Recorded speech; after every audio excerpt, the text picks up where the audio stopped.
Iran നിലനിൽക്കണം Arab രാജ്യങ്ങൾ സംയുക്തമായി എടുത്ത തീരുമാനമാണ്. വൻ സാമ്പത്തിക പാക്കേജാണ് ഇറാന് വേണ്ടിയിട്ട് അറബ് രാജ്യങ്ങൾ പ്രഖ്യാപിച്ചിരിക്കുന്നത്. അത് ഔദ്യോഗികമായിരിക്കുന്ന പ്രഖ്യാപനം വന്നിട്ടില്ല. തൊട്ടടുത്ത ദിവസം അങ്ങനെ ഉണ്ടാവും എന്നാണ് പ്രതീക്ഷിക്കുന്നത്. എന്താണ് ഇറാനും അറബ് രാജ്യങ്ങളും തമ്മിലുള്ള ബന്ധം? അറബ് രാജ്യങ്ങൾ ഈ ഇറാൻ നിലനിൽക്കണമെന്ന് അറബ് രാജ്യങ്ങൾക്ക് തോന്നാനുള്ള കാരണം എന്താണ്? ഈ വിഷയമാണ് നമ്മൾ ഈ വീഡിയോയിൽ ചർച്ച ചെയ്യുന്നത്. പ്രധാനമായിരിക്കുന്ന വിഷയം എന്ന് പറഞ്ഞാൽ, ഇന്ന് ലോകത്ത് അമേരിക്കയെ വെല്ലുവിളിച്ചുകൊണ്ട് മുഖാമുഖം ഏറ്റുമുട്ടാൻ ആയുധവും തോളിലേന്തി നിൽക്കുന്ന ഒരേ ഒരു രാജ്യമേ ഉള്ളൂ.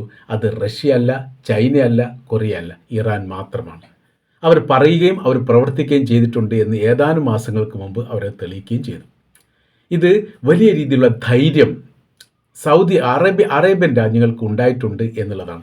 കാര്യം എന്ന് പറഞ്ഞാൽ, അറബ് രാജ്യങ്ങളെ വളരെ എളുപ്പം കീഴ്പ്പെടുത്താൻ സാധിക്കും എന്ന് ലോകത്തിന് അറിയാവുന്നതാണ്. അതിൻ്റെ കാര്യം എന്ന് പറയുന്നത്, ഇസ്രായേലിൻ്റെ ആക്രമണം പോലും പ്രതിരോധിക്കാൻ വേണ്ടി ഖത്തറിന് സാധിച്ചിട്ടില്ല.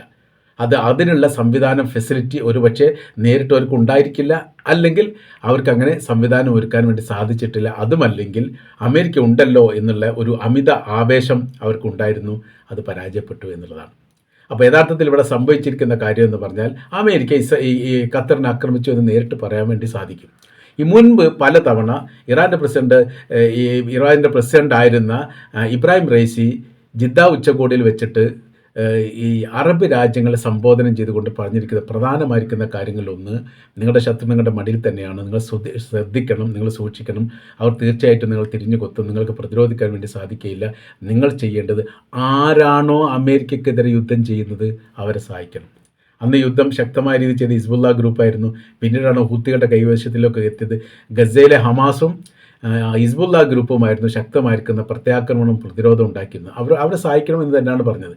പക്ഷെ അന്നൊന്നും ഈ ഒരു അവസ്ഥയിലേക്ക് സാഹചര്യങ്ങൾ എത്തുമെന്ന് അറബ് രാജ്യങ്ങൾ കണക്കുകൂട്ടിയിട്ടില്ല. അതുകൊണ്ട് തന്നെ പരസ്യമായ രീതിയിൽ സഹായം ഉണ്ടായിട്ടില്ല, രഹസ്യമായിട്ട് ഉണ്ടായിട്ടില്ല എന്നാണ് മനസ്സിലാക്കുന്നത്. പിൽക്കാലത്താണ് കുറച്ചെങ്കിലും അനുഭാവപൂർവ്വമായിരിക്കുന്ന ഇടപെടലുകൾ ഗസ വിഷയവുമായിട്ട് ബന്ധപ്പെട്ട് അറബ് രാജ്യങ്ങൾ എടുക്കാൻ വേണ്ടി സാധിച്ചത്, അല്ലെങ്കിൽ അതിനു വേണ്ടിയുള്ള ശ്രമങ്ങൾ അവർ നടത്തിയത്. ഇപ്പോഴത്തെ സാഹചര്യം എന്ന് പറയുന്നത്, ഖത്തർ ആക്രമിച്ചതോടുകൂടി തങ്ങൾ സുരക്ഷിതരല്ല എന്നൊരു ബോധ്യം അറബ് രാജ്യങ്ങൾക്കുണ്ട്. തങ്ങളുടെ രാജ്യത്ത് തന്നെയാണ് ഏറ്റവും വലിയ സൈനിക ബേസുകൾ അമേരിക്കയുടേതുള്ളത്. ശത്രുവിൻ്റെ കയ്യിൽ തന്നെയാണ് ആ രാജ്യമുള്ളത് എന്ന് പറയുന്നതും ഒരർത്ഥത്തിൽ ശരി തന്നെയാണ്. അപ്പോൾ ഇതിന് ഒരു പ്രതിരോധം ഉണ്ടാക്കണമെങ്കിൽ, ഇതിനൊരു പ്രത്യാക്രമണം ഉണ്ടാക്കണമെങ്കിൽ ഈ തുർക്കി പോലെയുള്ള രാജ്യങ്ങളൊന്നും അതിന് തയ്യാറാവില്ല. റഷ്യയൊക്കെ ആയിട്ട് ബന്ധപ്പെട്ട വിഷയം അതൊരു രാഷ്ട്രവുമായിട്ട് ബന്ധപ്പെട്ട വിഷയത്തിനപ്പുറം ഒരു ജാതീയപരമായിട്ടോ അല്ലെങ്കിൽ വിശ്വാസപരമായിട്ടോ ചേർത്ത് പിടിക്കാൻ സാധ്യതയില്ല. മാത്രമല്ല, റഷ്യയൊക്കെ ആയിട്ട് കുറച്ച് കാലമായിട്ട് മാത്രമാണ് വലിയൊരു സൗഹൃദ ബന്ധം, നയതന്ത്ര ബന്ധം ഉണ്ടെങ്കിൽ പോലും സൗഹൃദ ബന്ധത്തിലേക്ക് അറബ് രാജ്യങ്ങൾ എടുത്തത്. അത് കാര്യം എന്ന് പറഞ്ഞാൽ, കമ്മ്യൂണിസ്റ്റ് രാജ്യമായിരുന്നു സോവിയറ്റ് യൂണിയൻ, കമ്മ്യൂണിസ്റ്റ് രാജ്യമായിരുന്നു ചൈന, കമ്മ്യൂണിസ്റ്റ് രാജ്യമായിരുന്നു കൊറിയ. ഇവരൊക്കെ ആയിട്ട് പ്രത്യയശാസ്ത്രപരമായി, ഇസ്ലാമിക പ്രത്യയശാസ്ത്രവുമായിട്ട് സന്ധി ചേരാൻ വേണ്ടി സാധിക്കാത്ത വലിയ രീതിയിലുള്ള വിശ്വാസത്തിൻ്റെ അകൽച്ച ഉണ്ട്. അതുകൊണ്ട് തന്നെ വിശ്വാസപരമായിട്ട് ഈ അമേരിക്ക നോക്കുന്ന സമയത്ത് ക്രിസ്തീയ മതസ്ഥരാണ് അവിടെ ഉള്ളത്, അല്ലെങ്കിൽ ക്രിസ്തു രാഷ്ട്രം എന്ന് പറയുന്നതിന് തെറ്റൊന്നുമില്ല. പക്ഷേ അതൊരു മതവിശ്വാസത്തിൻ്റെ ഭാഗമാണ്. അങ്ങനെയുള്ള ഒരു സഹകരണ രീതികൾ വിശ്വാസികൾക്കിടയിൽ ഉണ്ടാവുന്ന തരത്തിലാണ് അമേരിക്കയുമായിട്ടൊരു ബന്ധം ഉണ്ടായതും സോവിയറ്റ് യൂണിയനുമായിട്ട് അകന്നത്. രാഷ്ട്രങ്ങൾ തമ്മിൽ സൈനികപരമായിരിക്കുന്ന സ്ഥിതി കാര്യങ്ങൾ കൃത്യമായ രീതിയിൽ മനസ്സിലാക്കിക്കൊണ്ട് മെച്ചപ്പെട്ടത് സോവിയറ്റ് യൂണിയനാണ്, റഷ്യയാണ് എന്ന് ആലോചിക്കാൻ വേണ്ടി പല കാരണത്താലും പല കാലത്തിലും യഥാർത്ഥത്തിൽ അറേബ്യൻ രാജ്യങ്ങൾക്ക് സാധിച്ചിട്ടില്ല. യഥാർത്ഥത്തിൽ ഈ ബ്രിട്ടനുമായിട്ട് ബന്ധപ്പെട്ട ബന്ധം, അതായത് അമേരിക്കയ്ക്ക് മുമ്പ് ബ്രിട്ടനുമായിട്ടായിരുന്നു അറബ് രാജ്യങ്ങൾക്ക് സൗഹൃദ ബന്ധം. ആ ബന്ധത്തിനിടയിലാണ് ഇസ്രായേൽ എന്ന് പറയുന്ന രാജ്യത്തെ, പാലസ്തീൻ എന്ന് പറയുന്ന ഭൂപ്രദേശത്തെ അവർ സ്ഥാപിച്ചത്. ശക്തമായ രീതിയിൽ എതിർക്കാൻ പോലും അന്ന് സാധിക്കാത്തതിൻ്റെ കാര്യം, ബ്രിട്ടനും അറേബ്യൻ രാജ്യങ്ങളും തമ്മിൽ വലിയ സൗഹൃദ ബന്ധമായിരുന്നു. ഒരു കാലത്ത് മറ്റൊരു രീതി പറഞ്ഞാൽ, ഈ പറയപ്പെട്ട അറബ് രാജ്യങ്ങളുടെ പല പ്രദേശങ്ങളും ബ്രിട്ടനിൽ നിന്ന് സ്വതന്ത്രമായതാണ്, അല്ലെങ്കിൽ ബ്രിട്ടൻ എന്ന് പറയുന്ന രാജ്യം അറബ് രാജ്യങ്ങൾക്ക് എഴുതി കൊടുത്താണ്. അവിടെ അതിർത്തി കാര്യങ്ങളൊക്കെ നോക്കുന്ന സമയത്ത് നമ്മളിങ്ങനെ അലുവാ കഷ്ണം മുറിച്ച പോലെയാണ് എല്ല് മോഡൽ നീളത്തിൽ ലൈനിൽ വെച്ചിട്ട് അങ്ങനെയാണ് പരമാവധി രാജ്യങ്ങളൊക്കെ അവിടെ ഉള്ളത്. ആ മേഖല അപ്പാടെ, അതായത് അതെല്ലാം പറയുന്ന സമയത്ത് തുർക്കിയുടെ ഭരണത്തിന് കീഴിലായിരുന്നു ആ കാലത്തുള്ള. ഒന്നാം ലോകമായുദ്ധവുമായിട്ട് ബന്ധപ്പെട്ട കാലത്തൊക്കെ നോക്കുന്ന സമയത്ത് തുർക്കി സാമ്രാജ്യം, അതായത് ഓട്ടോമൻ സാമ്രാജ്യത്തിൻ്റെ കീഴിലാണ് അറബ് രാജ്യങ്ങൾ അപ്പാടെ ഉണ്ടായിരുന്നത്. അവരുടെ സർവാധിപത്യത്തിൽ ജീവിച്ചിരിക്കുന്ന വിഭാഗമായിരുന്നു അറബ് രാജ്യങ്ങൾ ഒട്ടൊക്കെ. നമ്മൾ എണ്ണപ്പെടുന്ന എല്ലാ രാജ്യങ്ങളും അങ്ങനെയായിരുന്നു. ഓട്ടോമാൻ സാമ്രാജ്യത്തിൻ്റെ ഭാഗമായിട്ട് ആ ഒരു പ്രാദേശികപരമായി ഭരണം നടത്തുന്ന സംവിധാനമായിരുന്നു. സാമ്രാജ്യം ഒന്നാം ലോകത്തിൽ തകർന്നു. ബ്രിട്ടൻ മേൽക്കോയ്മ നേടി ആധിപത്യം ഉണ്ടായതോടുകൂടി ഇതെല്ലാത്തിൻ്റെയും മൊത്തത്തിലുള്ള ആധിപത്യം അല്ലെങ്കിൽ കൺട്രോള് ബ്രിട്ടനിൽ വന്നു. പിന്നെ അവരാണ് ഇത് മുറിച്ച് ഭാഗമാക്കി കഷ്ണമാക്കി അവർക്ക് ഇഷ്ടപ്പെട്ട ആളുകൾക്ക് ഇത് കൊടുത്തത്. പല ആളുകളും അറിയപ്പെടുന്നത്, പല ഭരണാധികാരികളും അറിയപ്പെടുന്നത് അവരുടെ കുടുംബ പേരിലാണ്. അതിൻ്റെ കാര്യം ബ്രിട്ടനുമായിട്ടുള്ള ബന്ധത്തിൻ്റെ അടിസ്ഥാനത്തിൽ അവർക്ക് കൊടുത്താണ്, പ്രാദേശിക ഭരണം നടത്താൻ വേണ്ടി കൊടുത്താണ്. അന്നത്തെ കാലത്തൊക്കെ ഒരു പ്രാദേശിക ഭരണ സംവിധാനങ്ങളൊക്കെ ഉള്ളൂ. ഇതുപോലുള്ള വിപുലമായിരിക്കുന്ന സംവിധാനങ്ങളും അതിർത്തിയിൽ സൈനികരെ കാവൽ നിർത്തുന്നതും പിന്നെ ക്യാബിനറ്റ് മന്ത്രിമാരും അങ്ങനെ സംവാദമില്ല. ഒരു രാജാവ് ഒരു ഭരണ സംവിധാനം, അതിൽ നിന്ന് കിട്ടുന്ന ടാക്സുമായിട്ട് ബന്ധപ്പെട്ട കാര്യങ്ങളൊക്കെ ബാക്കിയുള്ളവർ രാജ്യത്തിൻ്റെ പുരോഗതിക്ക് വേണ്ടി നൽകുന്നു. ഓരോരുത്തർ അധ്വാനിച്ചാൽ അവർക്ക് ജീവിക്കാൻ പറ്റും. ഗവൺമെൻറ് തലത്തിലുള്ള ജോലി അങ്ങനെ സംവിധാനമൊന്നും ഇല്ല. അങ്ങനെ ഒരു വരുമാനവും ഇല്ല, അങ്ങനത്തെ ഈ കാര്യങ്ങളും ഇല്ല. കാർഷിക മേഖലയൊക്കെ എന്തെങ്കിലും സഹായങ്ങൾ ചെയ്യാൻ പറ്റുകയാണെങ്കിൽ ചെയ്യും എന്നത് മാത്രം. അങ്ങനെ ഒരു അവിടുത്തെ രാജാവ് അന്നത്തെ ഭരണാധികാരികളെ സംബന്ധിച്ചിടത്തോളം സാധാരണക്കാരെ പോലെ നടക്കുന്ന ആളാണ്, സാധാരണക്കാരെ കൂടെ ജോലി ചെയ്യുന്ന ആളാണ്. അങ്ങനെ ജോലി ചെയ്ത് ജീവിക്കുന്ന സംവിധാന കാര്യങ്ങളൊക്കെ ആയിരുന്നു ഉണ്ടായത്. പിന്നീടാണ് രാജ്യത്തിന് പുതിയ മുഖങ്ങൾ വരുന്നത്, രൂപങ്ങൾ വരുന്നത്, ഭാവങ്ങൾ വരുന്നത്, അതിന് അതിർത്തികൾ വരുന്നത്, അതിർത്തിക്ക് കാവൽ വരുന്നത്, സംവിധാനങ്ങൾ വരുന്നത്. പിന്നെ 1970-80 കാലഘട്ടത്തിൽ എത്തിയതോട് കൂടിയിട്ട് അവിടെ പെട്രോളിയം കാര്യങ്ങളൊക്കെ കണ്ടുപിടിച്ചു. അപ്പോൾ സാമ്പത്തികപരമായിരിക്കുന്ന പുരോഗതി നേടി. ലോകത്തിൻ്റെ കറൻസി മൂല്യത്തോട് ഇവിടുത്തെ കറൻസി എടുത്തു വെക്കുന്ന സമയത്ത് മൂല്യത്തിന് ഉയർച്ച വന്നു. അങ്ങനത്തെ കുറേ വിഷയങ്ങൾ അതിലുണ്ടായിട്ടുണ്ട്. കറൻസി തന്നെ കണ്ടുപിടിച്ച് അത് പ്രചാരത്തിലെത്തിയിട്ട് ഒരുപാട് കാലങ്ങളൊന്നും ആയിട്ടില്ല എന്നുള്ളതാണ് സത്യം. ഒന്നാലൊക്കെ യുദ്ധം എടുത്ത് നോക്കുന്ന സമയത്ത് പല രാജ്യങ്ങളിലും സ്വർണത്തിൻ്റെ കോയിനൊക്കെയാണ് ഉപയോഗിച്ചിരുന്നത് നാണയമായിട്ട്. അതൊക്കെ ഇപ്പോൾ ചില മ്യൂസിയത്തിലൊക്കെ കാണാൻ വേണ്ടി സാധിക്കും. വെള്ളിയുടെ കോയിന്, സ്വർണത്തിൻ്റെ കോയിന് അതായിരുന്നു ഉപയോഗിച്ചിരുന്നത്. പിന്നെ അത് നാണയമാകുന്ന സമയം, നാണയത്തിൻ്റെ തൊട്ട് മുമ്പ് എന്ന് പറഞ്ഞാൽ ആവശ്യ വസ്തുക്കൾ പരസ്പരം അങ്ങോട്ടും ഇങ്ങോട്ടും കൈമാറുന്ന രീതിയാണ്.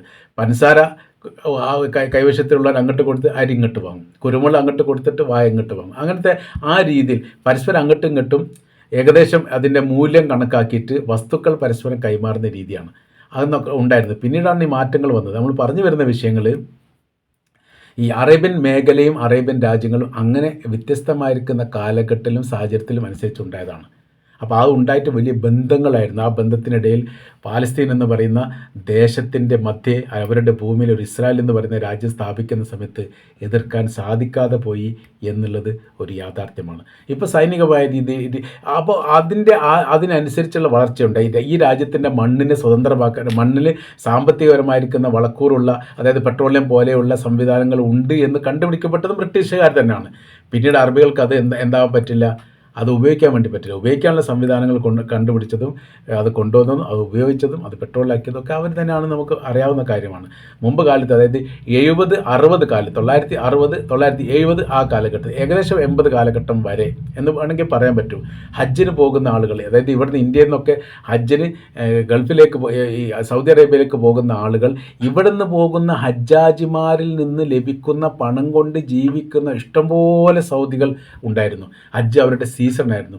അപ്പോൾ ഹജ്ജിന് വരുന്ന ആൾക്കാരുടെ അടുത്തേക്ക് ഇവിടെ അങ്ങോട്ട് ഇറങ്ങി വന്നിട്ട് അവരുടെ കയ്യിൽ നിന്ന് പൈസ വാങ്ങിയിട്ട് ജീവിക്കാൻ വേണ്ടി, അല്ലെ ഇവർക്ക് ഹിദമ ചെയ്തിട്ട്, സേവനം ചെയ്തിട്ട് അതിന് പ്രതിഫലം വാങ്ങിയിട്ട് ജീവിക്കുന്ന ഒരു സംവിധാന സാഹചര്യങ്ങൾ സൗദി അറേബ്യയിലുണ്ടായിരുന്നു. ആ രീതിക്കൊക്കെ മാറ്റങ്ങൾ വന്നത് അവിടുത്തെ പെട്രോളിയം ഉൽപ്പന്നം പോലെയുള്ള സംവിധാന കാര്യങ്ങൾക്കുണ്ടായിരിക്കുന്ന രീതിക്കനുസരിച്ചാണ് എന്ന് പറയാൻ പറ്റും. അപ്പോൾ ഇപ്പോഴത്തെ നമ്മുടെ സ്ഥിതി കാര്യങ്ങൾ നോക്കുന്ന സമയത്ത് അതിൻ്റെ ഒരു തുടർച്ചയിൽ, അതായത് ഈ രാജ്യം വലിയ സാമ്പത്തികപരമായിരിക്കുന്ന ഉയർച്ച ഉണ്ടാവാൻ സാധ്യത ഉണ്ട് എന്ന് മനസ്സിലാക്കിയ ബ്രിട്ടൻ, പിന്നീട് അമേരിക്കയും ഈ രാജ്യത്തെ ഒന്നായിട്ട് ചേർത്ത് പിടിച്ച് അവരുടെ കീഴിലാക്കി കൊണ്ടുവന്നേ വന്നു. എന്തുകൊണ്ട് അവിടെ ഇത്രയും വലിയ സമ്പത്തുണ്ടായിട്ട് അറബ് രാജ്യങ്ങൾ സൈനികപരമായി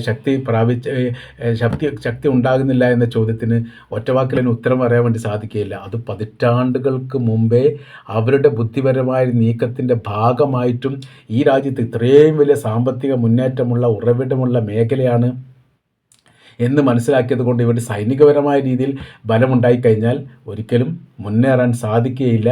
അതുകൊണ്ട് സൈനികപരമായി അവർക്ക് ശക്തി കൊടുക്കരുത് എന്ന് തീരുമാനിച്ചതിൻ്റെ അടിസ്ഥാനത്തിൽ അങ്ങനെയായത്. എന്നാൽ ഇറാൻ അതിൽ നിന്ന് വ്യത്യസ്തമായിരുന്നു. ഇറാൻ ഒരു കാലത്തും അമേരിക്ക അംഗീകരിച്ചിട്ടില്ല, ബ്രിട്ടൻ അംഗീകരിച്ചിട്ടില്ല, ഇസ്രായേൽ അംഗീകരിച്ചിട്ടില്ല. എല്ലാ കാര്യത്തിലും എതിർത്ത് കൊണ്ടേ നിന്നു. അതുകൊണ്ട് അവർ സ്വയം പര്യാപ്തം നേടി സൈനികപരമായിരിക്കുന്ന ബലവും ശക്തിയും ഉണ്ടായി. ഇപ്പോഴത്തെ അവസ്ഥ നോക്കുന്ന സമയത്ത് അമേരിക്കയ്ക്ക് വേണമെങ്കിൽ അറബ് രാജ്യങ്ങളൊക്കെ വളരെ എളുപ്പത്തിൽ പിടിച്ചെടുക്കാൻ വേണ്ടി സാധിക്കും. ഇറാൻ ഇല്ലെങ്കിൽ അവർക്ക് സുഖമായി. ഇറാനാണ് ഇപ്പോൾ പ്രതിരോധം ഉണ്ടാക്കാൻ വേണ്ടിയിട്ട് ഏറ്റവും സൈനികപരമായിരിക്കുന്ന ശക്തിയായിട്ട് നിലനിൽക്കുന്നത്. അതിനെ സംരക്ഷിക്കുക എന്നുള്ള അറബ് രാജ്യങ്ങളുടെ ബാധ്യതയാണ്, കടമയാണ്, കർത്തവ്യമാണ്. തങ്ങളത് നിർവഹിക്കുമെന്ന് അവർ പറഞ്ഞിട്ടുണ്ട്. അപ്പോൾ ഇപ്പോഴത്തെ നിലവിലെ സാഹചര്യം നോക്കുന്ന സമയത്ത് ഇറാൻ എന്ന് പറയുന്ന രാജ്യം രാഷ്ട്രമായിട്ട് തന്നെ ഇപ്പോഴത്തെ നിലവിലെ നേതൃത്വത്തിൻ്റെ പിന്നിൽ നിലനിൽക്കണം എന്നുള്ളത് ഏറ്റവും കൂടുതൽ ആഗ്രഹിക്കുന്ന രാജ്യങ്ങളിലൊന്ന് അറബ് രാജ്യങ്ങളാണ്. അപ്പോൾ അറബ് രാജ്യം ചേർന്ന് കൊണ്ട് നിൽക്കുകയും അവിടെ സാമ്പത്തികപരമായ പ്രതിസന്ധിക്ക് പകരം വലിയ രീതിയിലുള്ള സാമ്പത്തിക സഹായങ്ങൾ നൽകാൻ വേണ്ടി തീരുമാനിച്ചിരിക്കുന്നുണ്ട് എന്നാണ് നമ്മൾ മനസ്സിലാക്കാൻ വേണ്ടി പറ്റുന്നത്. അഥവാ ഇറാൻ എന്ന് പറയുന്ന രാജ്യം രാഷ്ട്രമായിട്ട് നിലനിന്നെങ്കിൽ മാത്രമേ അറബ് രാജ്യങ്ങൾക്ക് അതിൻ്റെ പ്രൗഢിയോടുകൂടി അതിൻ്റെ സാംസ്കാരിക തനിമ നിലനിർത്തിക്കൊണ്ട് ഭൂപ്രദേശത്ത് നിലനിൽക്കാനാവും എന്ന് അറബ് രാജ്യങ്ങൾ തിരിച്ചറിഞ്ഞിട്ടുണ്ട് എന്ന് സാരം.